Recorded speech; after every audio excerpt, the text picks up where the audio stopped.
মেয়েদের কি পশু পাখি জবাই করা জায়েজ আছে? কন্যা সন্তানকে কত বছর বয়স পর্যন্ত মায়ের বুকের দুধ পান করানো জায়েজ আছে? বাচ্চাদের পেশাবের ফোঁটা মেঝেতে পড়লে যদি তা নিজে নিজে শুকিয়ে যায় তবে কি তাদের নামাজ পড়া যাবে? মহিলারা যদি অজু করা অবস্থায় কোনো পুরুষ দেখে ফেলে তাহলে কি অজু থাকবে? মোবাইলের মাধ্যমে বিয়ে করা জায়েজ আছে কিনা? হাতে তালি দেওয়া কি জায়েজ আছে? অনেকে বলে হারাম, এটা ইসলামের বিধান কি? কিস্তিতে কোনো পণ্য ক্রয় করা যাবে কি না? উলঙ্গ ছবিতে ভুলে দৃষ্টি পড়ে গেলে কি গুনাহ হবে? স্বামী স্ত্রীর মিল মহব্বত এবং পারিবারিক ভালোবাসা বজায় রাখার জন্য কি করণীয়? মাঝে মাঝে প্রস্রাবের পর পিচ্ছিল তরল জাতীয় কিছু গেলে কি শরীর বা কাপড় নাপাক হবে? স্ত্রী মারা গেলে স্বামী গোসল করাতে পারবে? মেয়েরা পর্দা না করলে মা বাবার কবরে কি আযাব হবে? কেমন করে বুঝবো আল্লাহ আমার গুনাহগুলি মাফ করেছেন? কাজা নামাজ কিভাবে আদায় করব? ডিপ্রেশন থেকে মুক্তির জন্য কিভাবে দোয়া করব? প্রিয় দর্শক, আজ দেরি না করি চলি আমরা প্রশ্ন উত্তর দেওয়ার পর্বে। শুরুতে আমি যে প্রশ্ন দেখতে পাচ্ছি তা হলো ভাই মোহাম্মদ প্রশ্ন করেছেন, কিস্তিতে কোনো পণ্য ক্রয় করা যাবে কি না? যাবে, কোনো অসুবিধা নেই। নাহিদ আলম জানতেছেন, উলঙ্গ ছবিতে ভুলে দৃষ্টি পড়ে গেলে কি গুনাহ হবে? ভুলে দৃষ্টি পড়ে গেলে গুনাহ হবে না, কিন্তু যখনই স্মরণ হবে তখনই সাথে সাথে ফিরে আনতে হবে। আল্লাহ তাআলার ভয়, আল্লাহ তাআলা আমাদেরকে সেই ভয় এবং তাকে নসিব করুন। নাসির উদ্দিন জানতে চেয়েছেন, মাঝে মাঝে প্রস্রাবের পর পিচ্ছিল তরল জাতীয় কিছু গেলে কি শরীর বা কাপড় নাপাক হবে? যদি শরীরে লাগে তাহলে সেই অংশটা ধুয়ে ফেলবেন, কাপড় লাগলে সেই অংশটা ধুয়ে ফেলবেন, বাস তাহলেই চলবে। নাপাক হবে যেটুকু লাগবে সেটুকু জায়গা। জহিরুদ্দিন মোহাম্মদ বাবর জানতে চেয়েছেন, হাতে তালি দেওয়া কি জায়েজ আছে? অনেকে বলে হারাম, এটা ইসলামের বিধান কি? হাতে তালি দেওয়া এটাকে হারাম বলার সরাসরি কোনো সুযোগ নেই, তবে অবাক করা কোনো কিছু ভালো কিছু দেখলে মুখে সুবহানাল্লাহ বলা, আশ্চর্য হলে সুবহানাল্লাহ বলা, মাশাআল্লাহ বলা, এটা হলো সুন্নাহ, হাতে তালি নয়। কিন্তু যদি কেউ হাতে তালি দেন তাহলে সেক্ষেত্রে হারাম হয়ে যাবে, এটা মোটেও সঠিক নয়। রবিউল ইসলাম জানতে চেয়েছেন, কোনো কিছুতে পা লাগলে সালাম করা কি জায়েজ? না ভাই, কোনো কিছুতে পাও লাগলে সেখানে হাত দিয়ে সালাম করতে হবে। হাত দিয়ে যদি সালাম হয় না, পা ছুঁয়ে এটাকে সম্মান করতে কোনো কথা নেই। কিন্তু আমাদের সমাজ যেহেতু পাও লাগাটাকে অসম্মান মনে করা হয়, এটা ওরফ, আর ওরফের একটা এতেবার এবং গ্রহণযোগ্যতা ইসলাম শরিয়াতে আছে, যার কারণে কারোর গায়ে পাও লাগলে সেটা লাথি দেওয়ার সাথে কিছুটা সাদৃশ্যপূর্ণ হওয়ার কারণে আমাদের সমাজ এটাকে দূষণীয় মনে করে। এরাবেনরা দূষণীয় মনে করে না, তারা জন্য পাও লাগলেও এটাকে কিছু মনে করে না। তো আমাদের সমাজে যদি দূষণীয় মনে করা হয়, সেহেতু যার কাছে যার গায়ে পাও লেগেছে তাকে যদি আপনি একটু টাচ করে আপনি আসলে পাও লাগাতে চাননি, হাত লাগাতে চেয়েছেন অথবা অশ্রদ্ধা করতে চান, এটা বোঝাতে চান, তাহলে সেটা ঠিক আছে, এটাতে দোষের কিছু নাই। তবে এর মানে এই নয় যে তাকে আপনি সালাম দিবেন। আব্দুল মমিন জানতে চেয়েছেন, মহিলারা যদি অজু করা অবস্থায় কোনো পুরুষ দেখে ফেলে তাহলে কি অজু থাকবে?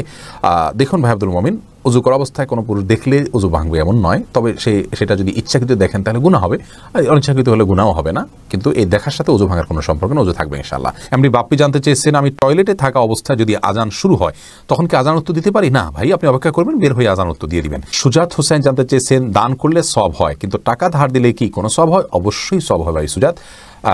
কোনো ক্ষেত্রে দানের চাইতে বরং লোন দিলে তার সওয়াবের পরিমাণ অনেক বেশি হয়। অতএব দান করলে যেমন সওয়াব হয়, মানুষকে হাওলাত দিলেও কিন্তু সওয়াব হয়। আজকাল লোন দিলে মানুষ ফেরত দিতে চায় না, নানামুখী সমস্যা হয়, সেজন্য গ্র্যান্ট হিসাবে, বন্ধক হিসাবে কোনো কিছু রেখে দিতে পারেন আপনি, কিন্তু লোন দেয়া অনেক বড় মাপের একটি ইবাদত এবং সওয়াবের কাজ। খালেদা আক্তার জানতেছেন, মেয়েরা পর্দা না করলে মা বাবার কবরে কি আযাব হবে? মা বাবার যদি সেখানে কোনো দায় থাকে, ত্রুটি থাকে, তাহলে সেক্ষেত্রে তাদের আযাব হতে পারে। কিন্তু মা বাবা যদি তাদেরকে সঠিক পথের দিশা দিয়ে থাকেন, বুঝিয়ে থাকেন, দায়িত্ব পালন করে থাকেন, তাহলে সেক্ষেত্রে তাদের দায়ভার তারা মানে শুধু সন্তানরাই বহন করবে, মা বাবার কোনো কিছু দায়ভার চাপানো হবে না। আল্লাহ বলেছেন, লা তাযিরু ওয়াজরাতুন উযরা উখরা, কারোর দায়ভার অন্য কেউ বহন করবে না। লাইসা লিল ইনসানি ইল্লা মা সাআ, প্রত্যেকে যা করবে তারই তিনি দায় নিবেন। ফাহিম আপনি জানতে চেয়েছেন, স্ত্রী মারা গেলে স্বামী গোসল করাতে পারবে? আর কি কি করণীয় আছে স্বামীর জন্য? দেখুন, স্ত্রী মারা গেলে স্বামী গোসল দিতে পারবেন কি না, এই বিষয়টি ওলামায়ে কেরাম এবং ইমামগণের মধ্যে মত পার্থক্য আছে। ইমাম আবু হানিফা রাহিমাহুল্লাহর মত হলো যে স্ত্রী মারা গেলে স্বামী তাকে গোসল দিতে পারবেন না। তার কারণ হলো তিনি মনে করেন মৃত্যুর সঙ্গে সঙ্গে বৈবাহিক সম্পর্কটা আর থাকে না, ছিন্ন হয়ে যায়, যার কারণে তারা মাহরামের মতো হয়ে যান। এখানে অন্য কোনো মেয়েরা গোসল দিবেন। যদিও অন্য ইমামদের অনেকেরই মত হলো যে না, বৈবাহিক সম্পর্ক মৃত্যুর মাধ্যমে ভেঙে যায় না, বরং বৈবাহিক সম্পর্ক তালাক না দিলে সেটি কিয়ামত পর্যন্ত বরং চিরকালের জন্য, অনন্তসীম কালের জন্য এই সম্পর্কটা হয়ে যায়। যার কারণে তাদের দৃষ্টিকোণ হলো যে স্বামী তার স্ত্রীকে গোসল দিতে পারবেন, স্ত্রী তার স্বামীকে গোসল দিতে পারবেন। তো এক্ষেত্রে যদি ভিন্ন কোনো ভালো মহিলা থাকেন যিনি গোসল দিতে পারেন, সেটা ভালো, এবং এক্ষেত্রে কোনো অসুবিধা নেই। এসেছে হেলাল খান জানতে চেয়েছেন, অজু করার সময় দাঁত থেকে রক্ত বের হলে কি অজু হবে? দাঁত থেকে যদি রক্ত বেশি বের হয়ে যায়, বের হতে থাকে, যার ফলে আপনার থুতু লাল হয়ে যায় এবং লালচে ভাব বেশি থাকে থুতুর মধ্যে, তাহলে সেক্ষেত্রে আপনার অজু হবে না। আর যদি লালচে ভাব কম থাকে, হালকা হলুদ হয়, তাহলে সেক্ষেত্রে অজু হয়ে যাবে। শাহিদা খাতুন জানতে চেয়েছেন, কেমন করে বুঝবো আল্লাহ আমার গুনাহগুলি মাফ করেছেন, এটাকে নিশ্চিতভাবে বোঝার কোনো উপায় নেই বোন শাহিদা। তবে আল্লাহ রাব্বুল আলামিন আপনার গুনাহ মাফ করেছেন, তার আলামত হিসাবে আপনি গুনাহ থেকে বেঁচে থাকার সুযোগ পাচ্ছেন, তওবার তৌফিক পাচ্ছেন এবং ভালো কাজ করার তৌফিক পাচ্ছেন। এগুলোকে আপনি আলামত হিসাবে ধারণা করতে পারেন, কাউন্ট করতে পারেন, তবে নিশ্চিতভাবে বলার কোনো সুযোগ নেই।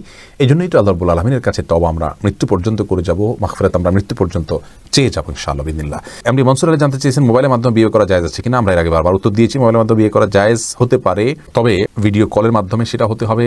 আর সবচেয়ে বড় কথা হলো উকিল নির্ধারণের মাধ্যমে হতে হবে। আপনি দূরে আছেন, যেখানে মেয়ে আছে কথার কথা, অথবা পাত্রী দূরে আছে, পাত্র যেখানে আছে সেখানে আপনি সশরীরে উপস্থিত নাই, তাহলে সেখানে একজন ব্যক্তিকে আপনি উকিল বানাবেন বা প্রতিনিধি বানাবেন। সেটা আপনার বাবা বা অন্য কেউ হতে পারে, যে আমি অমুকের পক্ষ থেকে বিবাহের প্রস্তাব করছি বা কবুল করছি, এইভাবে তিনি বলবেন।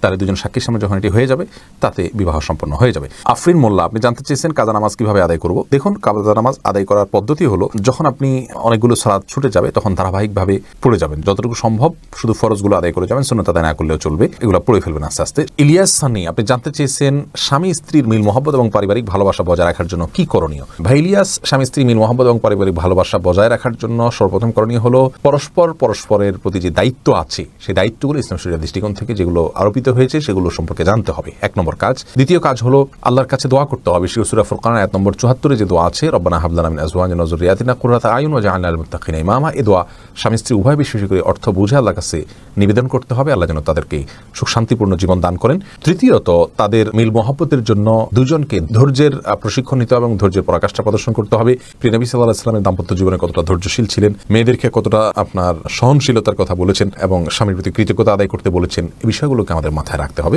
ইনশাআল্লাহ বিদিনিল্লাহ। তাহলে দাম্পত্য জীবনে সুখ শান্তি নেমে আসবে। সর্বোপরি আল্লাহর অবাধ্যতা এবং হারাম এর পথ থেকে সরে আসতে হবে। হারামের পথ যদি খোলা থাকে তাহলে সেখানে শান্তি থাকে না। আল্লাহ তাআলা আমাদেরকে দাম্পত্য জীবন সুখী করুন। সঞ্জিদা খান জানতে চেয়েছেন ডিপ্রেশন থেকে মুক্তির জন্য কিভাবে দোয়া করবো। আল্লাহর কাছে দোয়া কবুলের জায়গাগুলোতে দোয়া করবেন, সিজদায় পড়ে গিয়ে চোখের পানি ফেলে দোয়া করবেন, ভোর রাতে উঠে তাহাজ্জুদ পড়ে দোয়া করবেন, ইনশাআল্লাহ ডিপ্রেশন কমবে এবং সবর এখতিয়ার করবেন। আল্লাহ যা করেন এর ভিতরে মঙ্গল নিহিত থাকে। আল্লাহ পছন্দ করলে মানুষকে পরীক্ষা দেন, কষ্টে ফেলেন, এই কথাগুলো কল্পনা করবেন, ইনশাআল্লাহ বিদিনিল্লাহ শান্তি আসবে। তবে দোয়ার জন্য আপনার দোয়া কবুলের সময়গুলো বিশেষ করে ভোর রাত এবং সিজদা, এই দুই সময় দোয়া করবেন, ইনশাআল্লাহ ডিপ্রেশন থেকে মুক্তি লাভ করবেন। কোরআন তেলাওয়াত করবেন অর্থ সহকারে বুঝে, এটা একটা বড় মাধ্যম। এম এস আল মাহমুদ জানতে চেয়েছেন কন্যা সন্তানকে কত বছর বয়স পর্যন্ত মায়ের বুকের দুধ পান করানো যায়। কন্যা এবং ছেলে সন্তান সবার জন্য একই বিধান, 2 বছর পান করাবেন। ইমাম আবু হানিফার মতে তার বেশি পান করানো জায়েজ নাই, অন্যান্য ইমামদের অনেকের মতে জায়েজ আছে, যেহেতু কোনো নিষেধাজ্ঞা নেই। যেহেতু আল্লাহ কোরআন কারিমে হাওলাইনি কামেলাইনি বলেছেন, লিমান আরাদা আন ইউতিম্মা রাদাআহ, যে ব্যক্তি দুধ পান করার সময় পূর্ণাঙ্গতায় পৌঁছাতে পারেন তিনি 2 বছর করাবেন। আল্লাহ তাআলা পরিষ্কার বলেছেন, এজন্য 2 বছর করানো জায়েজ আছে। সায়েন্টিফিক্যালি বিষয়টা প্রমাণিত যে এরপরে আর মায়ের বুকের দুধে কোনো উপকারিতা বাচ্চার জন্য থাকে না। 2 বছর পান করাবেন, নারী ছেলে হোক মেয়ে হোক উভয় ক্ষেত্রে। মামুন চৌধুরী জানতে চেয়েছেন বাচ্চাদের পেশাবের ফোঁটা মেঝেতে পড়লে যদি তা নিজে নিজে শুকিয়ে যায় তবে কি তাদের নামাজ পড়া যাবে। যদি নিজে নিজে শুকিয়ে যাবে, কোনো আলামত না থাকে, তাহলে সেখানে নামাজ পড়া যাবে। তামান্না ইসলাম সেতু আপনি জানতে চেয়েছেন মেয়েদের কি পশু পাখি জবাই করা জায়েজ আছে। বোন, অবশ্যই জায়েজ আছে। মুরগি, হাঁস, এই জাতীয় পশু পাখি, গরু, এগুলো জবাই করার ক্ষেত্রে অনেক উদাহরণ আমাদের সমাজে আছে। যেমন ভাই বোন দুজন মিলে একসাথে গরু জবাই করতে পারবেন না শেয়ারে। তারপরে আপনার মেয়েরা গরু বা ছাগল বা কোনো পশু জবাই করতে পারবেন না। গোসল ফরজ অবস্থায় গরু ছাগল জবাই করা যাবে না। স্বামী স্ত্রী একজন ধরবেন একজন জবাই করবেন, এভাবে করা যাবে না। এরকম নানাবিধ কথা আমাদের সমাজে প্রচলিত আছে। এগুলো সবগুলো ভ্রান্ত ধারণা। ছেলেরা যেমন জবাই করতে পারবেন, মেয়েরাও কিন্তু সেভাবে আপনার জবাই করতে পারবেন, কোনো অসুবিধা নেই। জবের যে শর্ত আছে বিসমিল্লাহ আল্লাহু আকবার বলে জবাই করে ফেলবেন।